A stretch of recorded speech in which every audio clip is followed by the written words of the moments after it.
Luksemburg, središče številnih evropskih institucij, pomeni novo postojanko na evropskem zemljevidu NK Maribor, v državi, ki obsega le 2586 kvadratnih kilometrov, meji na Francijo, Nemčijo in Belgijo, ter ni dosegla 500 000 prebivalcev, mariborski nogometaši med tekmovanjem za evropske pokale še niso gostovali.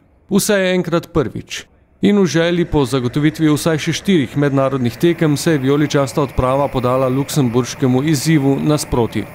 Potovanje s čarterskim poletom z mariborskega do letališča v Luksemburgu je trajalo 1:20, minilo je brez zapletov. Toda dovolj jih je bilo v zadnjih dneh, saj sta doma zaradi poškodb morala ostati Agim Ibrahimi in Mitja Viler, ki se nista znašla na seznamu 20 kandidatov za nastop.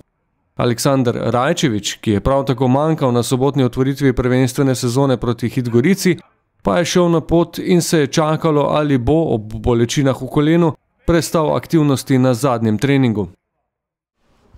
Nasprotnik sem prepričan, bo delal pritisk z visokimi žogami. Tu so relativno močni. Naša naloga je, da smo osredotočeni na te trenutke in pa potem, da izkoristimo vse, kar nam bojo ponudili. Prepričan sem pa, da nam bojo ponudili veliko. Videlo se je že na domači tekmi, predvsem v drugem polčasu, da moramo biti v protinapadih oziroma v trenutkih, ko imamo nekje višek, bolj natančni. Vendar po videnem danes, po tem, kako so fanti motivirani, kako so prisotni na treningu, smo lahko optimisti. Ekipa je nastanjena v luksemburški prestolnici. Iz mesta Luksemburg je treba na tekmo v 20 km oddaljeni Dudelange, od katerega je le 900 metrov do francoske meje.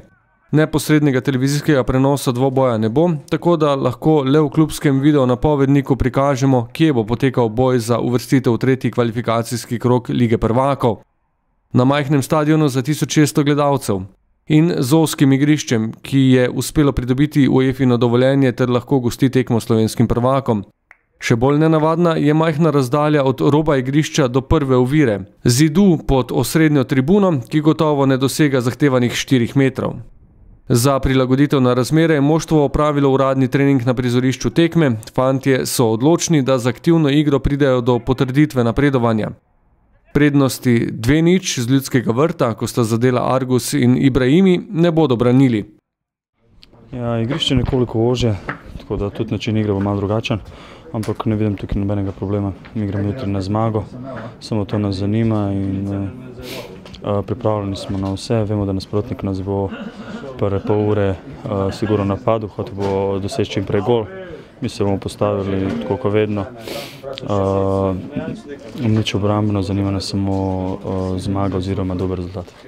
Nogometaši med bojem za podaljšanje evropskega poletja ne bodo sami. Na stadionu Jos Nussbaum bo odmevalo tudi navijanje viol. Tekma v Dudelangeu se bo začela ob 18. Skupnega zmagovalca pa že naslednji teden čaka gostovanje pri zmagovalcu dvoboja Maccabi Haifa Borac Banja Luka. Glede na izhodišče po prvi tekmi, torej najbrž v Izraelu.